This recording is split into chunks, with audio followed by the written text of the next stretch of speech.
Hi dears, എല്ലാവർക്കും നമസ്കാരം. പത്തരമാറ്റിൻ്റെ പുതിയൊരു സ്റ്റോറിയിലേക്ക് എല്ലാവർക്കും സ്വാഗതം കേട്ടോ. അങ്ങനെ നമ്മുടെ അനാമിക വേണുവിനെയും രേവതിയെയും വിളിച്ചിട്ട് വീട്ടിൽ നടക്കുന്ന വിശേഷങ്ങൾ മുഴുവനും അറിയിക്കുകയാണ്. അതെ, അച്ഛനും അമ്മയും വല്ലതും അറിയുന്നുണ്ടോ? ഇടയ്ക്കൊക്കെ മോൾക്ക് സുഖമാണോന്നോ അല്ല മോളുടെ അടുത്ത് വന്ന് 1-2 ദിവസമൊക്കെ നിൽക്കുകയൊക്കെ ചെയ്യണം. അല്ലാണ്ട് അവിടെ പോയി നിങ്ങളിങ്ങനെ സുഖിച്ച് ജീവിച്ചോ? ഇവിടെ എന്തൊക്കെയാണ് നടക്കുന്നതെന്ന് ചോദിക്കുമ്പം രേവതി ചോദിച്ചു, എന്താ മോളെ, നിനക്ക് എന്ത് പറ്റി? നിനക്കെന്താ ഇത്ര ദേഷ്യം? അമ്മേ, ഇവിടെ നടക്കുന്നത് മുത്തശ്ശനും മുത്തശ്ശിയും കൂടി. അവളുണ്ടല്ലോ ആ നയന, അവളുടെ വീട്ടിലേക്ക് ഒരു ചെല്ല നിറയെ സ്വർണ്ണമായിട്ടാണ് പോയിരിക്കുന്നത്. എന്ത് സ്വർണ്ണമോ? അതേന്നേ, അവൾ എന്ത് കാര്യം ചെയ്തിട്ടാണാവോ അവൾക്ക് ഇങ്ങനെ ഇവർ സ്വർണം കൊടുക്കുന്നതെന്ന് മാത്രം മനസ്സിലാകുന്നില്ല. എന്തായാലും അഭി അവർ പോയ പിന്നാലെ പോയി എങ്ങോട്ടാണ് അവർ പോയതെന്നൊക്കെ കണ്ടുപിടിച്ചു. അങ്ങനെ അറിഞ്ഞത് അവളുടെ വീട്ടിലേക്കാണ് പോയതെന്നും അങ്ങോട്ടേക്ക് ആ സ്വർണം മുഴുവനും പോയതെന്നും. എന്തായാലും മോളെ, നീ വിഷമിക്കേണ്ട. പിന്നെ നിനക്കും ചില കാര്യങ്ങളിലൊക്കെ തിരുത്ത് വരുത്താവുന്നതാണെന്ന് വേണു പറയുക. എന്താ, ഞാൻ എന്ത് കാര്യമാണ് തിരുത്തേണ്ടതെന്ന് അനാമിക ചോദിച്ചു. ആ സമയമാണെങ്കിൽ വേണു പറഞ്ഞു, മോളെ, ആ ആശുപത്രി കിടക്കുന്നവളുണ്ടല്ലോ, അവൾക്കൊരു ഇച്ചിരി രക്തം കൊടുക്കാൻ നിന്നോട് ഞാൻ പറഞ്ഞിട്ട് നീ അത് ഏതിലേക്കൂടെ കേട്ടത്? നീ അതനുസരിച്ചോ? ഇല്ലല്ലോ. പിന്നെ ഇപ്പം ഇനി മുത്തശ്ശനും മുത്തശ്ശിയും കൂടി നയനയെ സ്നേഹിക്കുന്നുണ്ടെങ്കിൽ മുത്തച്ഛൻ്റെയും മുത്തശ്ശിയുടെയും കാര്യങ്ങൾ മുഴുവനും ചെയ്യുന്നത് നയന ആയതുകൊണ്ടാണ്. അല്ലാതെ അവളോട് ഒരു ദിവസം കൊണ്ടുണ്ടായ സ്നേഹമൊന്നും അല്ല. നീയും അതുപോലെ മാറി ചിന്തിക്ക്.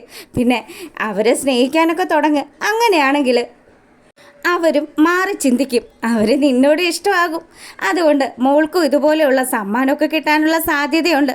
പിന്നെ അവരെ പരിചരിച്ചിട്ടൊന്നും എനിക്കൊരു സ്വർണ്ണം ആവശ്യമില്ല. പക്ഷേ ഇപ്പം നയനയ്ക്ക് കൊടുത്തത് കണ്ടിട്ട് എനിക്ക് സഹിക്കുന്നില്ല. എല്ലാം നല്ല ഫാഷനുള്ള സ്വർണ്ണമായിരുന്നു. മുത്തശ്ശൻ പല സന്ദർഭങ്ങളിലായിട്ട് കൊടുത്ത സ്വർണം, അത് മുഴുവനും വൃത്തികെട്ടവൾ കൊണ്ടുപോയല്ലോ എന്ന് ആലോചിക്കുമ്പോഴാണ് എനിക്ക് സങ്കടം. മോളെ, നീ ഇപ്പോൾ ഒരു കാര്യം ചെയ്യുക. നീ പെട്ടെന്ന് തന്നെ നീ ദേവയാനിയുടെ അടുത്ത് ചെന്നിട്ട് ഈ കാര്യങ്ങൾ മുഴുവനും ദേവയാനിയോട് പറയും. അവൾ എന്തായാലും ഇതൊക്കെ അറിഞ്ഞു കഴിയുമ്പോൾ നല്ല രീതിയിൽ തന്നെ പ്രതികരിക്കും. അപ്പോൾ അതൊക്കെ മോൾക്ക് ഗുണം ചെയ്യുള്ളൂ എന്ന് അച്ഛനും അമ്മയും കൂടി പറഞ്ഞു കൊടുത്തു. ഇതൊക്കെ അനുസരിക്കുകയാണ് നമ്മുടെ അനാമിക. അവളുടെ അമ്മായിയമ്മയും കൂട്ടിയിട്ട് നേരെ പോവുക ആശുപത്രിയിലേക്ക്. അങ്ങനെ അവിടെ എത്തിയ ജാനകിയും അതുപോലെ നമ്മുടെ അനാമികയും കൂടി ദേവയാനിയെ എരിപിരി കയറ്റി കൊടുക്കാൻ തുടങ്ങി. അതെ ദേവടത്തി, മോൾക്ക് വലിയ സങ്കടം. ദേവടത്തി, എന്താ എൻ്റെ മോൾക്ക് സങ്കടമെന്ന് ചോദിക്കുക ദേവയാനി. അതെ, എന്തു പറയാനാ വല്യമ്മ, ഒന്നും പറഞ്ഞിട്ട് ഒരു കാര്യമില്ല. എത്രയൊക്കെ സ്നേഹിച്ചാലും മുത്തശ്ശനും മുത്തശ്ശിക്കും ഇപ്പോഴും സ്നേഹം നയനയോട് തന്നെയാണല്ലോ. ഞാൻ ആ വീട്ടിലെ മരുമകളാണെന്ന് പോലും അവരാരും ഓർക്കാറ് പോലും ഇല്ല. എന്താ ഉണ്ടായെന്ന് ദേവയാനി വീണ്ടും ചോദിക്കുമ്പം ജാനകി പറഞ്ഞു, അപ്പം ഏട്ടത്തി ഒന്നും അറിഞ്ഞില്ലല്ലേ? എൻ്റെ പൊന്നേട്ടത്തി, ഒന്നും പറയണ്ട. അച്ഛനും അമ്മയും കൂടി അമ്മയുടെ ഒരുപാട് സ്വർണ്ണം ഉണ്ടല്ലോ, ആ പഴയ മോഡലിലുള്ളത്. അച്ഛൻ പല സന്ദർഭങ്ങളിൽ അമ്മയ്ക്ക് ഗിഫ്റ്റ് ചെയ്ത ആ സ്വർണം, അതുണ്ടല്ലോ, അതെല്ലാം കൂടി ഒരു ചെല്ലത്തിനകത്താക്കി എങ്ങനെ പോയാലും ഒരു 100 പവനെങ്കിലും ഉണ്ടാകും ഏട്ടത്തി. അത് മുഴുവനും ആ നയനയുടെ വീട്ടിൽ കൊണ്ടുപോയി കൊടുത്തിരിക്കുക. അല്ല, അച്ഛനും അമ്മയും എന്തിനാ അങ്ങനെയൊക്കെ ചെയ്യുന്നത്? അതോ അച്ഛൻ്റെ അമ്മയുടെയും കാര്യങ്ങളൊക്കെ നോക്കി അവരെ മണിയടിച്ച് നിൽക്കുന്നതാണല്ലോ നയന. അതുകൊണ്ട് തന്നെ നയന പിണങ്ങിപ്പോയി എന്ന് വിചാരിച്ച് അവളുടെ വീട്ടിൽ ചെന്ന് ഈ സ്വർണ്ണമൊക്കെ ഏൽപ്പിച്ചു. എന്നാൽ ഇവരിങ്ങനെയൊക്കെ കാണിക്കുമ്പം ശരിക്കും പറഞ്ഞാൽ എൻ്റെ അനാമിക മോളാണ് വിഷമിക്കുന്നത്. അവൾക്ക് എന്തുമാത്രം സങ്കടം ഉണ്ടെന്നോ. കിട്ടിയ അവസരമല്ലേ, അനാമിക പാഴാക്കാൻ നിന്നില്ല. അവൾ പറഞ്ഞു, അതേ വല്യമ്മേ, സ്വർണത്തിൻ്റെ കാര്യം ആലോചിച്ചിട്ടൊന്നും അല്ല. പക്ഷേ മുത്തശ്ശനും മുത്തശ്ശിയും അത് ഇത്രയും പഴയ ഒരു സ്വർണം, ആ സ്വർണം അവൾക്ക് നൽകുമ്പം ഞാനും ആ വീട്ടിലെ മരുമോളല്ലേ, എന്തെങ്കിലുമൊക്കെ എനിക്കും തരണമായിരുന്നു. അല്ലാത്ത പക്ഷം ഇവരെന്താ കാണിച്ചു കൂട്ടുന്നത്? നയനയെ മാത്രം സ്നേഹിക്കുന്നു, ബാക്കിയുള്ള മക്കളെയും ഒക്കെ തള്ളിക്കളയല്ലേ. അതെനിക്ക് സഹിക്കാൻ പറ്റില്ല. ഇന്ന് ഞാൻ എൻ്റെ അച്ഛനോട് വിളിച്ച് പറഞ്ഞാൽ എൻ്റെ അച്ഛൻ എനിക്ക് 100 പവൻ്റെ സ്വർണ്ണമെങ്കിലും കൊണ്ടുവന്ന് തരും. മോളെ, അതൊന്നും ആലോചിച്ച് എൻ്റെ മോള് വിഷമിക്കണ്ട. എത്രയൊക്കെ അച്ഛനും അമ്മയും കൂടി അവളെ ചേർത്ത് നിർത്താൻ ശ്രമിച്ചാലും ഈ ഞാനുണ്ടല്ലോ, എൻ്റെ മരുമോളായിട്ട് കണ്ടിരിക്കുന്നത് എൻ്റെ അനാമിക മോളെയാണ്. ഞാൻ ഇനിയും വീട്ടിൽ വരുമ്പം മോൾക്ക് സ്വർണം തരും. പിന്നെ അന്ന് അമ്മ എന്നോടുള്ള വാശിക്കാണ് അവൾക്ക് വീണ്ടും കൊണ്ടുപോയി സ്വർണം കൊടുത്തത്.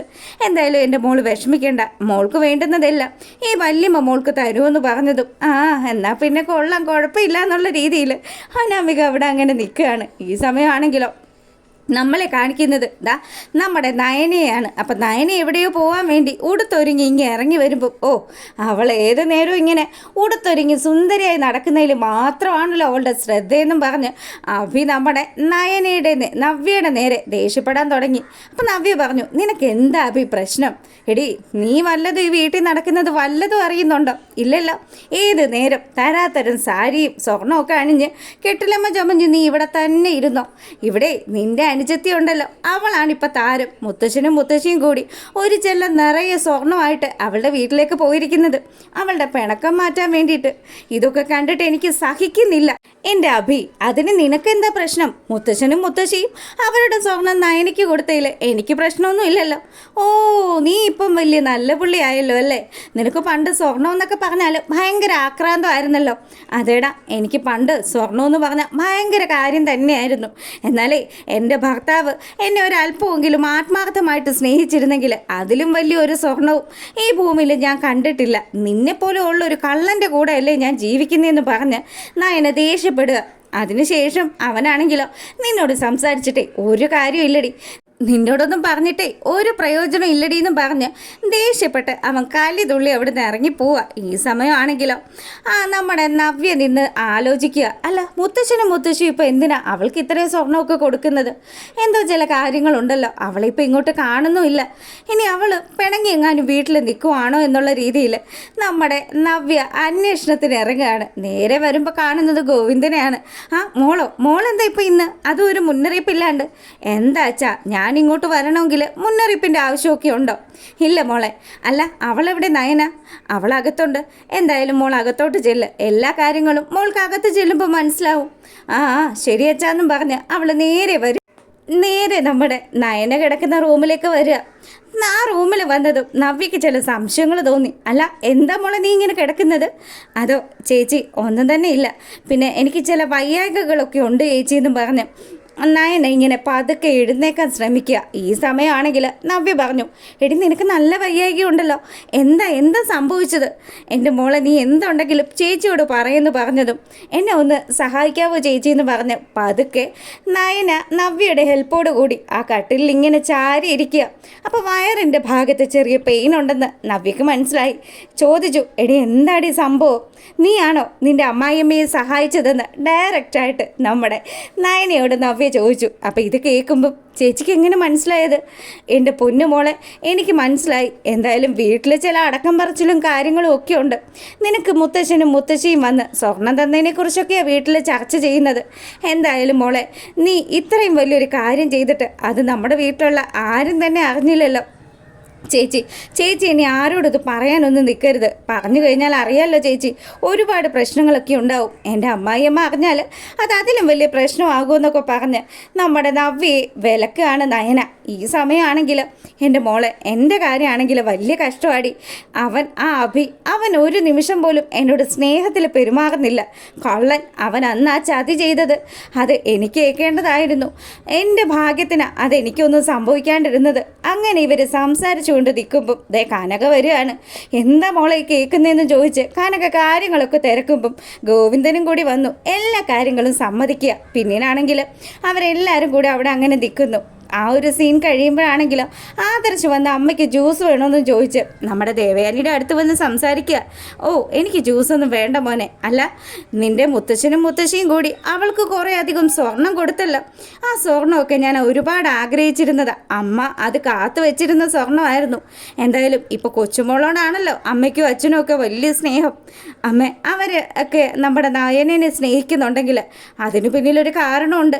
അതെന്നെങ്കിലും എൻ്റെ അമ്മയ്ക്ക് മനസ്സിലാകുമെന്ന് ആദർശിൻ്റെ വായിൽ നിന്ന് വീഴുക. അപ്പോൾ ഇത് കേട്ടതും നിങ്ങളെല്ലാവരും പറയുന്നുണ്ടല്ലോ, കൈ അഴിച്ച് ഗോവിന്ദനെ എല്ലാവരും സഹായിക്കുന്നുണ്ടല്ലോ, എന്താ ഇതിനൊക്കെ പിന്നിൽ നടക്കുന്നതെന്ന് നമ്മുടെ ദേവയാനി ഇങ്ങനെ ചോദിച്ചതും ആദർശിന് മറുപടിയില്ല.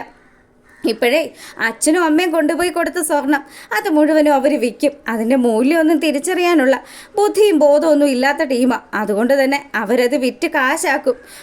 ഞാൻ നോക്കിയിട്ട് ഗോവിന്ദൻ്റെ കുറച്ച് കടം കുറയാൻ മാത്രമേ അത് ഉപകരിക്കുകയുള്ളൂ. എന്തായാലും അർഹതയില്ലാത്ത ആൾക്കാരുടെ കരങ്ങളിലാണല്ലോ ഇപ്പോൾ സമ്പത്ത് വന്ന് കുമിഞ്ഞു കൂടുന്നത്. അവൾക്ക് സ്വർണം കിട്ടിയില്ലേ, എനിക്കൊരു സങ്കടവും ഇല്ല. എന്തായാലും അമ്മ സ്വർണ്ണമൊക്കെ കണ്ട് മടുത്ത ഒരു വ്യക്തിയല്ലേ. അമ്മയ്ക്ക് സ്വർണത്തിനോട് ഇത്ര ആഗ്രഹമൊക്കെ ഉണ്ടോയെന്ന് ആദർശ് നേർച്ച ചോദിക്കുക. എന്നാലും അമ്മയുടെ ആ ഒരു സ്വർണം അത് ഞങ്ങളെല്ലാവരും ആഗ്രഹിച്ചിരുന്നൊരു സ്വർണം തന്നെയാണ്. അതിപ്പം നയനയ്ക്ക് മാത്രമായിട്ട് കൊടുക്കുന്നുണ്ടെങ്കിൽ അതിന് പിന്നിൽ എന്തൊക്കെയോ ചില കളികളുണ്ട്. എന്തായാലും എനിക്ക് കരൾ പകുത്തു തന്ന ആ പെൺകുട്ടിയെ സഹായിച്ചിരുന്നെങ്കിൽ ഇത്രയും പ്രശ്നമൊന്നും ഞാൻ ഉണ്ടാക്കില്ലായിരുന്നു എന്ന് കൂടി ദേവയാനി അവിടെ വെച്ച് പറയുക. അപ്പോൾ ഇതൊക്കെയാണ് ആദർശ് എന്തായാലും ചില സത്യങ്ങളൊക്കെ പറയാനായിട്ടുള്ള ആ ഒരു പുറപ്പാടിൽ നിൽക്കുന്നതൊക്കെയാണ് ആ ഒരു വിശേഷത്തിലുള്ളത്. അപ്പോൾ നിങ്ങൾക്ക് ഇഷ്ടമായിട്ടുണ്ടെങ്കിൽ ലൈക്ക് ചെയ്യാൻ മറക്കരുതേ. എല്ലാവർക്കും നല്ലൊരു ദിവസം ആശംസിക്കുകയാണ്. അപ്പോൾ ഓക്കെ, താങ്ക്